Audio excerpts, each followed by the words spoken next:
big philosophy about the way we coach, play, and experience the game. So we're going to focus in with the time we have today on just a couple of aspects of the model itself.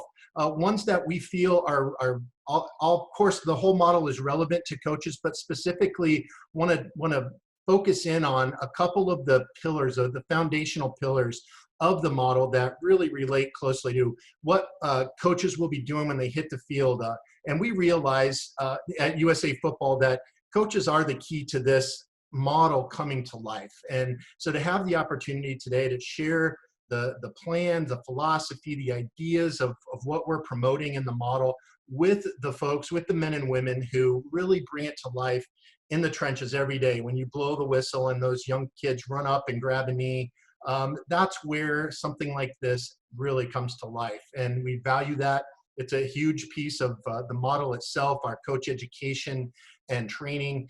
So to have this opportunity today to talk directly to coaches is one that we feel very grateful for and we appreciate so much. So on behalf of our organization, thank you. And definitely want to thank the Cleveland Browns organization for their leadership in the youth football space. So we are going to talk a little bit about the football development model today. And not knowing if you're familiar with the model itself, if you might have heard some of our presentations leading up to this today, or if you're not familiar with the acronym FDM at all, just to give you a little bit of background on what it is. The philosophy, as Daryl mentioned, is based on the American development model that was shared with national governing bodies across the country a few years ago.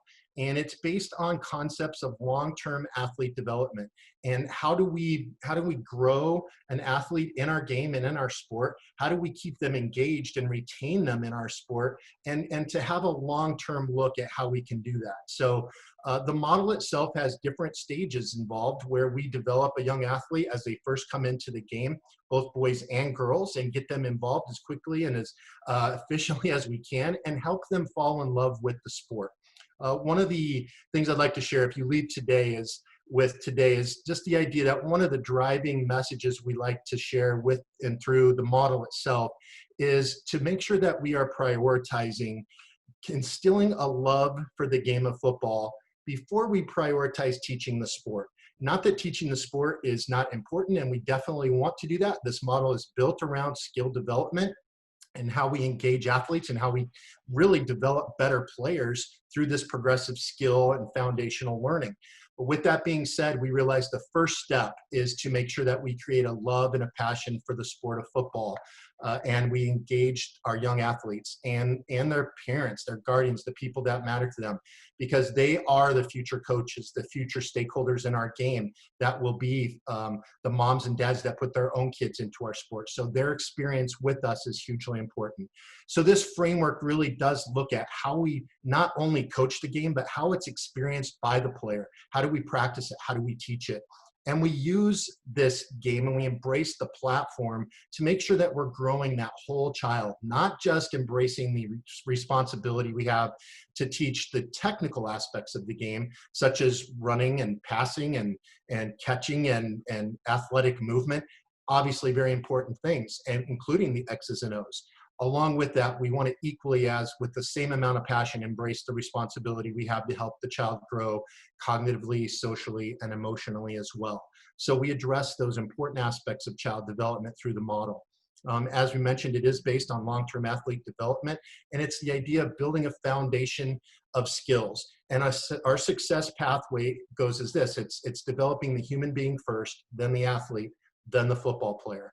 And we really feel that to develop the best possible football player and to help every athlete reach their potential as a football player, we have to do it in that order. We can't just start and jump to developing the football player, because we need great athletes that can become great football players. And before that, we need to create great human beings. So that is a little bit about that. And we really do feel that this model is a set of blueprints for how we design and build a better player. Similar to the way you might build a house. You wouldn't just go out and throw a bunch of lumber in the yard and start nailing boards together. There is a plan, there's a framework, there's a structure to how we are going to put things together. This model, this framework, provides the set of blueprints for how we develop a football player. So With that being said, we're going to start with talking a little bit about our 6 pillars of the football development model. And that is a way of saying, what are our core values? When we first started designing the program, and our team was building on work that had been done over a number of years, we had started in our organization talking about things like modified games and how could we introduce the game in a progression and through game types. Some of you might be very familiar with rookie tackle. We started there and started to dip our toe in the water of long-term athlete development. And it kind of grew from there. But one of the very first steps we had to take was to take a step back and really get in touch with what is our vision for this? What is our mission? What's our purpose? And to do that, just like you probably do in your own organizations at your work, is to know what we value. And you can do this not just on a workspace, on a work level, but also on a personal level. Knowing what you as a coach value is very important to the success of your team and the success of the development of your players. With that being said, we had to do that with this model as well. We had to look at what our core values were. What are we going to hang our hat on at the end of the day? So we did that. We went through that process. And everything that we do in the football development model ties back to these core pillars, these core values. So when we share those with you, it really does create the foundation of the model. So looking at those, and like I said, we wouldn't have time today to go through in depthly all 6 of them, but we're going to focus in on 2 of them. But I definitely want to share and have you familiarize yourself with all 6 because they are so important to what we do. The first one being whole person and multi-sport development. Again, that pathway of human athlete football player. It's so imperative that we develop the whole person and really embrace the platform that we have through sport to grow character development, to help children grow cognitively, socially, and emotionally, as well as their technical skills and their physical abilities and athleticism. And we can do that through multiple activities, through small-sided games, through all kinds of ways. And for us, many of us on this call, we did a lot of this through free play when we were growing up. I like to use the example of saying, the rule in my house when I was growing up was when the street lights come on, you get in the house. We were outside playing all the time and we were making up games and we were actually unknowingly developing athletic skills. And nowadays it's not necessarily the rule. I know for most of us, we struggle just to get the kids. We're booting them outside saying, hey, get outside and play. And so what we need to make sure and recognize is that developing athleticism is a responsibility we have, and we can use the platform of our sport to do that. Again, coach education and training is the foundation and one of our this model and one of our core pillars, simply because of what we mentioned earlier. And personal passion of mine is just to think about the fact that if we look at this, our sport as a wheel, the hub of that wheel is the coach. It's the coach education and training when it all comes to life. So as an organization, we are fully committed to making sure that we provide the resources, the instruction, the support, the materials that you need to feel very confident and very competent when you step on the field and interact with the young players that you touch so profoundly through this game. So we want to make sure that we are committed to providing that type of resource material and education to the vital role that coaches play. Fun and fulfilling, obviously, should go without saying, but again, going back to that, instilling a love for the game. If we are not allowing the sport to become something that the kid can truly engage with and enjoy and wants to be and falls in love with it, our retention numbers, it becomes more of a challenge. So we really do focus in on making the game fun, making the game fulfilling, where we really can increase those participation and retention numbers. Not to confuse with, and we're very clear about this, it doesn't mean that everything we do is a carnival atmosphere and there's no work getting done, not that kind of fun, but we're talking about the kind of fun where we're doing things in our practices and in our competitions that really meet the athlete where they are in terms of their stage, age of development, their developmental maturity, where they're at 7 years old and where they're at 8, 9, 10 years old, 12 years old.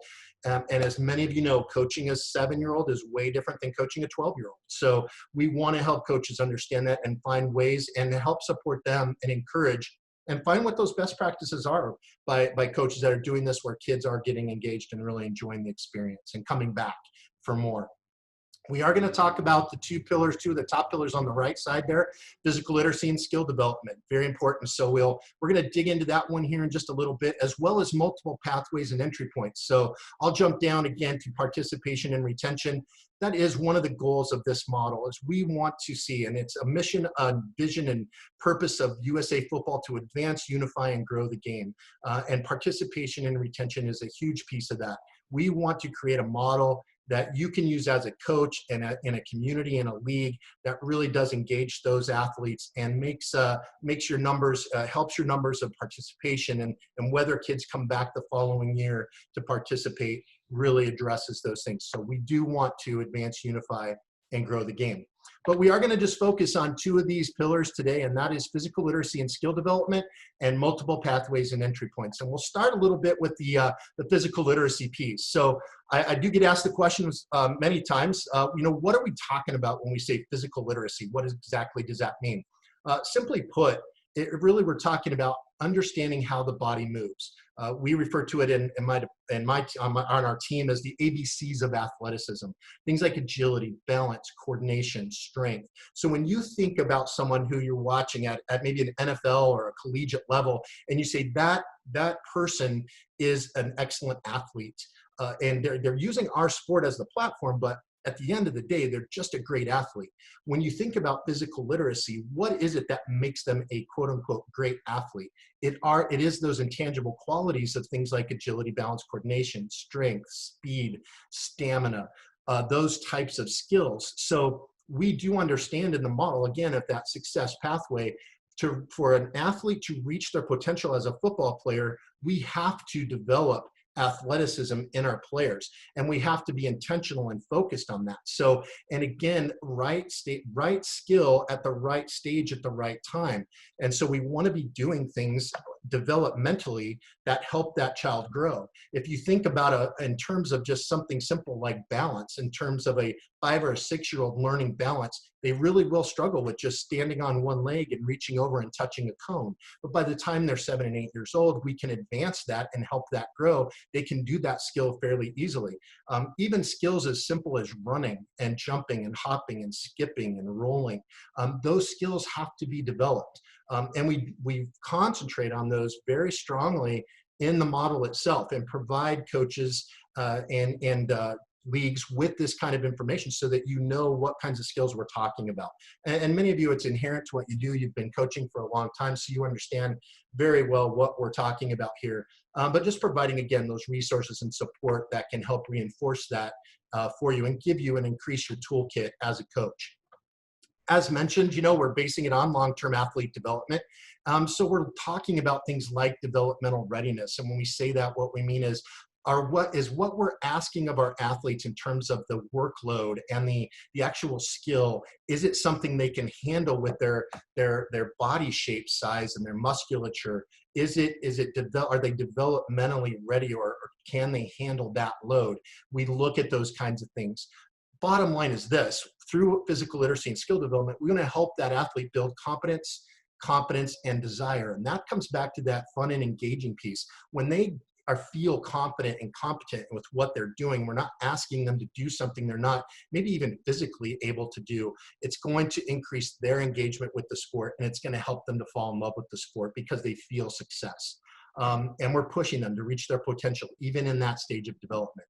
The model is definitely built on a foundation of fundamental skill development. And it does require a balance. In no way do we think that it has to all be about fundamental skills and we aren't focusing on X's and O's. X's and O's obviously play a huge role in the development and what we do, especially as a team. But what we are challenging is that there should be a good balance. And a lot of times, based on the developmental maturity of that athlete, that balance can look differently, especially at a younger age. And so as you're developing that athlete, more of a focus on fundamental skills so they can be successful as they continue to grow through their football journey. So it truly does come down to an idea of teaching the right skill at the right time. So let me give you an idea of how that works in the model real quick. And that is what our team did was take the technical skills of things like passing, running, receiving, contact skills, blocking and tackling, kicking and punting, all of the technical core skills you might think about that we need to know and learn and instruct on for kids and athletes to be successful in our sport. We took those and we broke those down into their basic components. Now you're also going to notice the on the top of the chart here, athletic foundations, and that's going back to that ABCs of athleticism piece. We did do that as well, and we broke that down and gave drills to support developmentally appropriate drills that help develop those skills. We also do the same thing with character development and athlete wellness.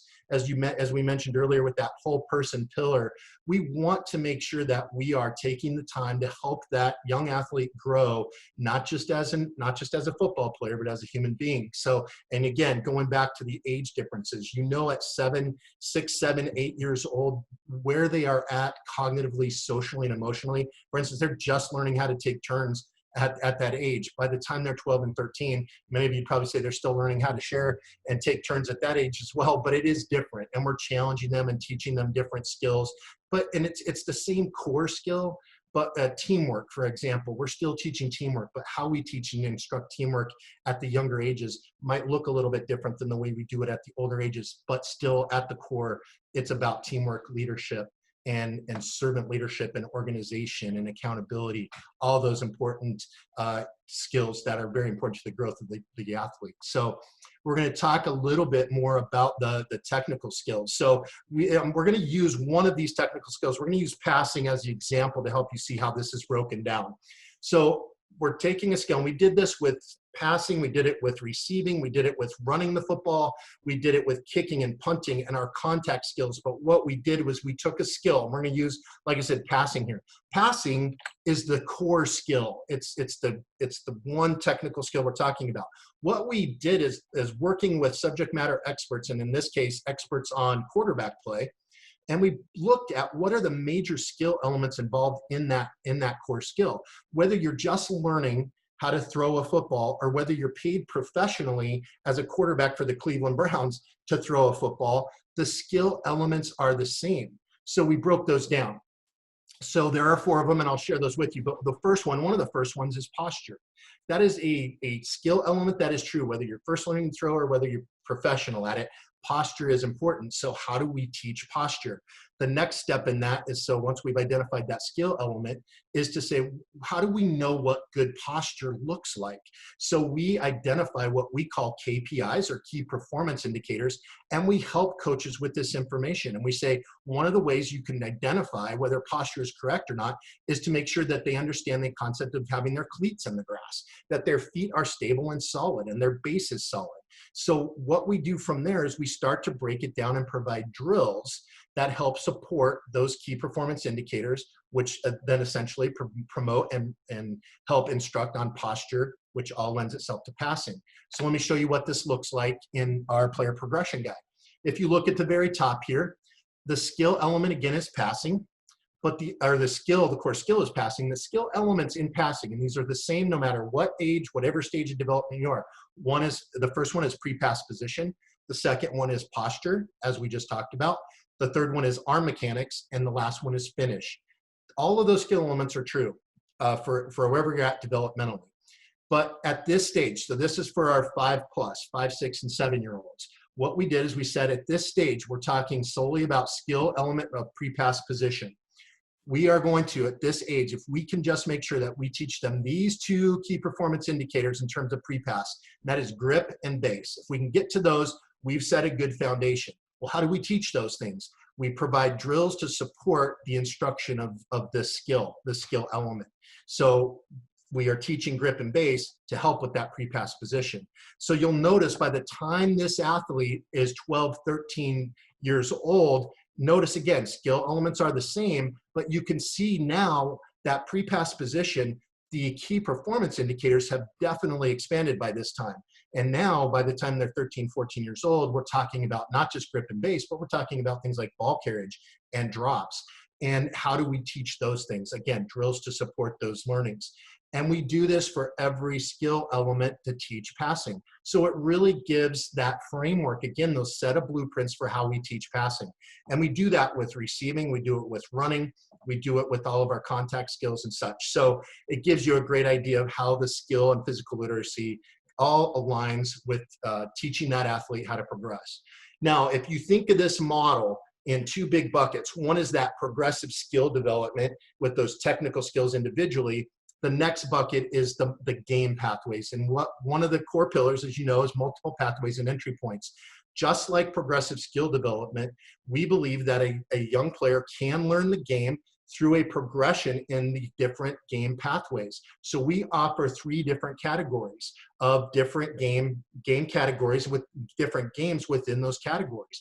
And the idea is to make sure that we meet the athlete where they are, that we can also teach the game through these progressions, but wherever that athlete is comfortable with the game. And one of the things we know is a lot of folks are saying, well, the numbers in football are declining and contact football, they are declining. The truth of the matter is that numbers in football are growing.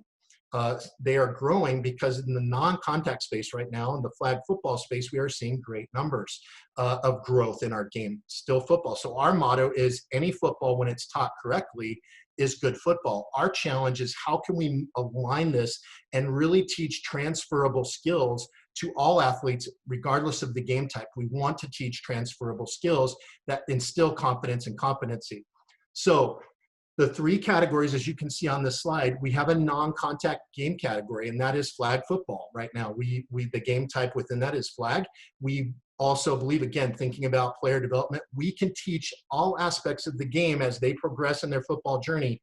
We can create a foundation that will make them successful, make boys and girls that decide to continue in our game, and with all desire, we want to continue to retain them, help prepare them for the next game that they will be interested in and want to engage in.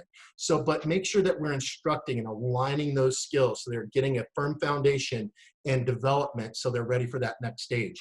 The next category is limited contact. 2 game types we have within this pathway are rookie limited contact and senior limited contact. And what that could look like in terms of a game type, in fact, we know in Northeast Ohio, we have a number of leagues playing padded flag football. That is a limited contact game type. You might be familiar with a piece of equipment called the tackle bar. Tackle bar is a type of equipment you wear around your waist with 2 foam bars on the back, and to essentially tackle the player, you pull the foam bar and hold the bar up. So we can teach many aspects of the full tackle and all of our block and block defeat without having to take the opponent to the deck. So we can use that as a progression to teach a lot of the foundational skills involved with shoulder tackling as we prepare for the next stage of contact, and make sure that the players feel confident and competent with those skills as they progress. One of the things we have learned through research is we get a large number of players that get to that certain level and just maybe aren't quite ready or not comfortable with the idea of a full contact game, and we lose them. We want to help leagues, help coaches, help our communities to retain those players and provide as many of those entry points and options as we can where they feel comfortable, and then retain them in the game. And of course, what the pathway aspires to get to is that full contact level. We do have different versions within this pathway or this category as well.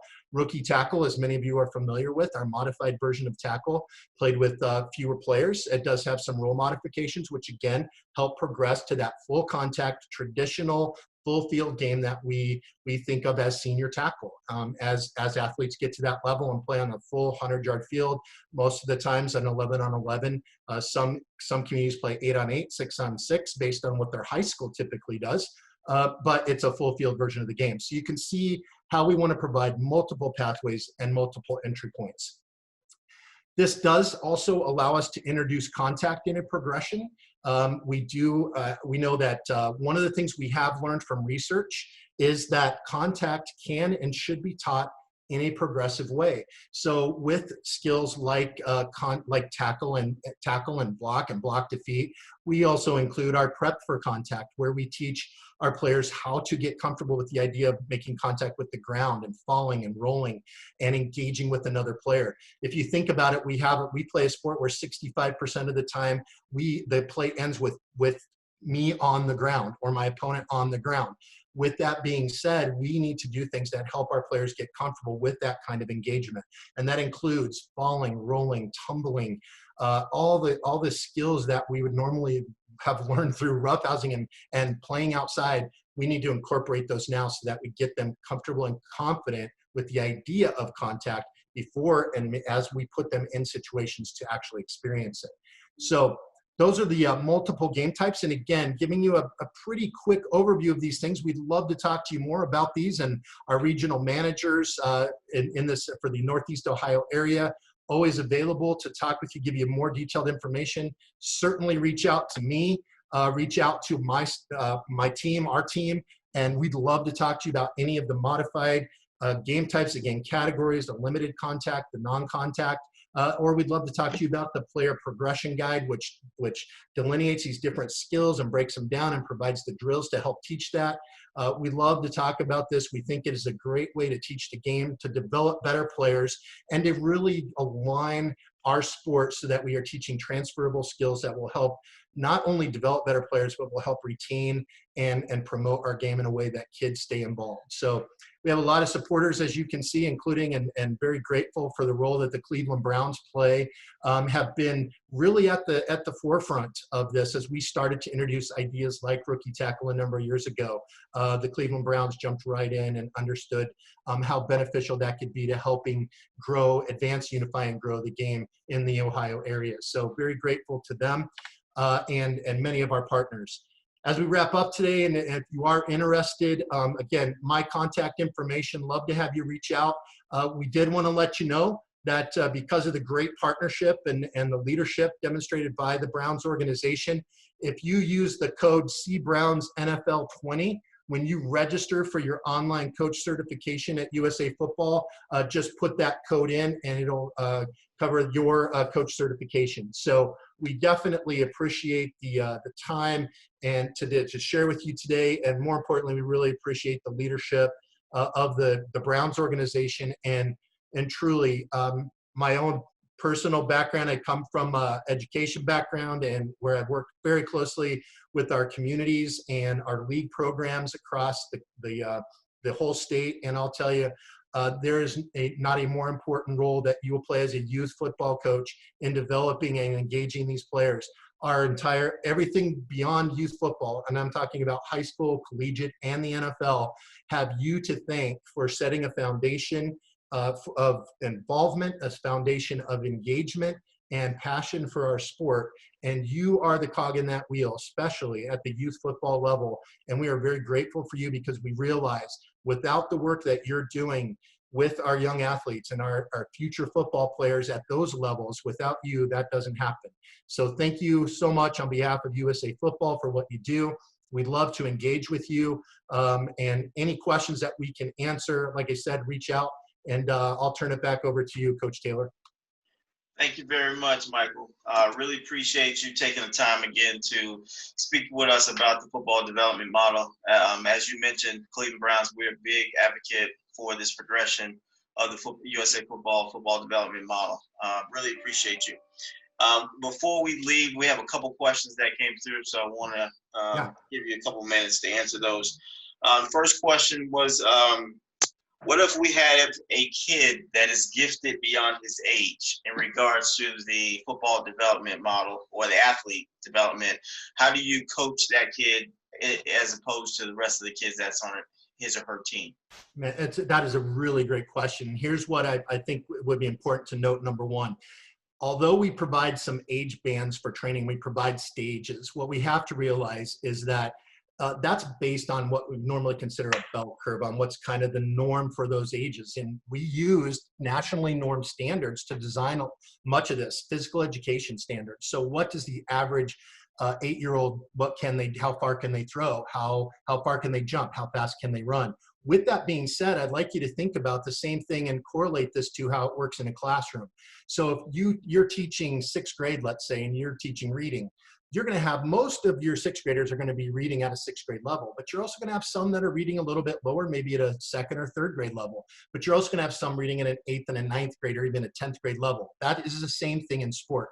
So what we encourage you to do when you have that player that is excelling or has mastered the skill set at that developmental stage, don't be afraid to go into the subsequent development chapters and look ahead and say, okay, this athlete has definitely mastered these skills and these skills assessments, and they can throw 15 yards to a moving target. Well, at the next stage, it says at this stage, they should be able to hit that target while they're moving and the target is moving. So challenge them with that. Don't be afraid and don't hesitate to look ahead and say, okay, if this athlete has done that, then I'm going to have to look ahead and continue to challenge them to help them reach their potential. So the player progression guide is just that. It's a guide and it's a normative standard for about where most of your athletes will be at this stage of development.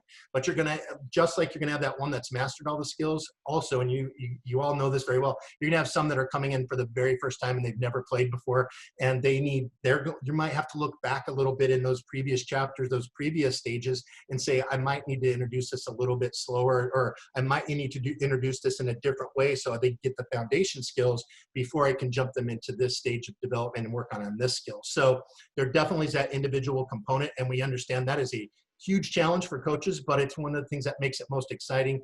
That diversity of play and levels of play makes it really fun, and it is challenging as a coach though, and we appreciate that, but we hope that the guide will help provide some of that structure to you.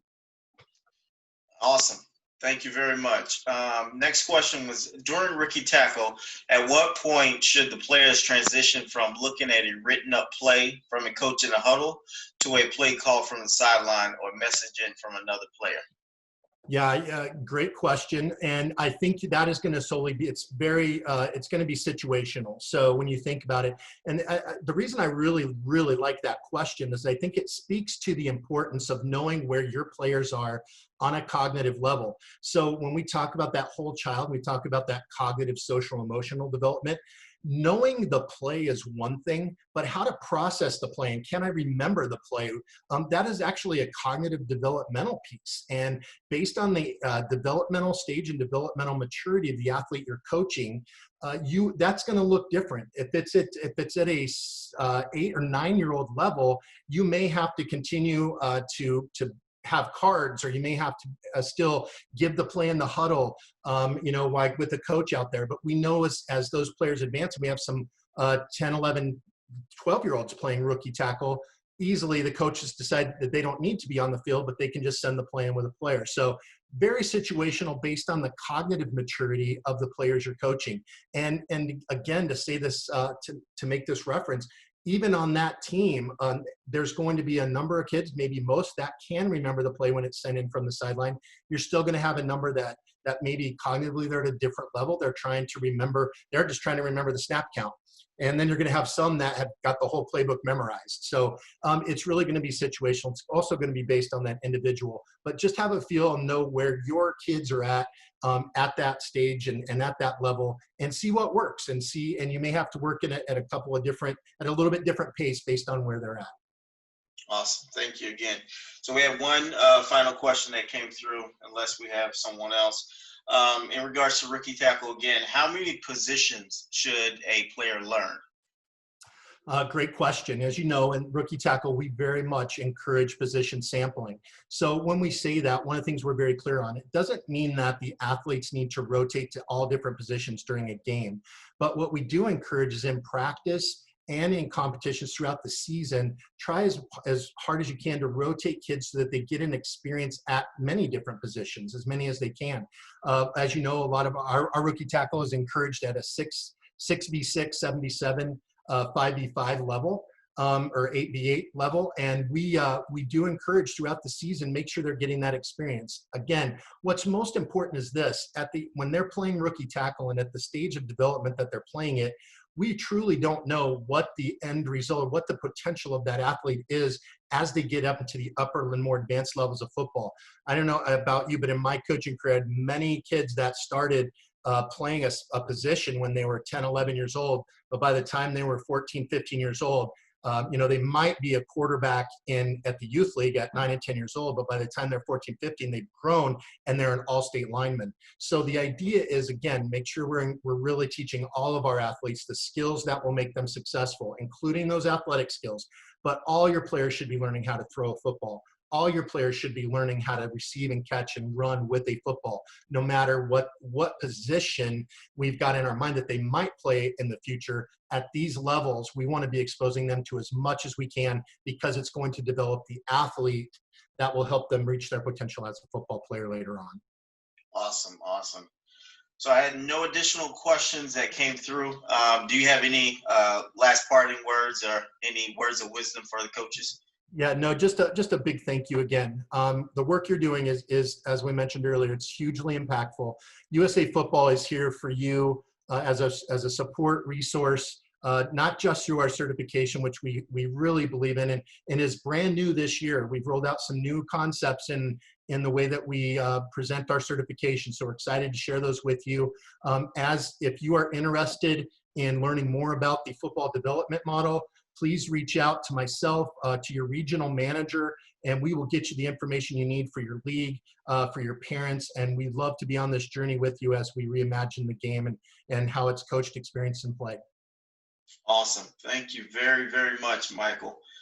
Really appreciate you again, just taking the time out of your busy schedule to continue to educate us on the football development model as we continue to embrace the evolution and change of the game, so that we can make the game better for everyone. So again, thank you very much. And make sure everyone you tune in tomorrow. We have Coach Chuck Kyle, St. Ignatius head coach, as well as a USA Football master trainer. He will go through the base defense of rookie tackle. So we're going to start today with the football development model, and we'll go into base defense of rookie tackle tomorrow via huddle. So tune in, and should be a lot of fun. Make sure you tag us on your social media with @BrownsYouthFB or at USA Football as well. So thank you again, and we'll see you tomorrow. Thanks, Mike. Thanks, Daryl.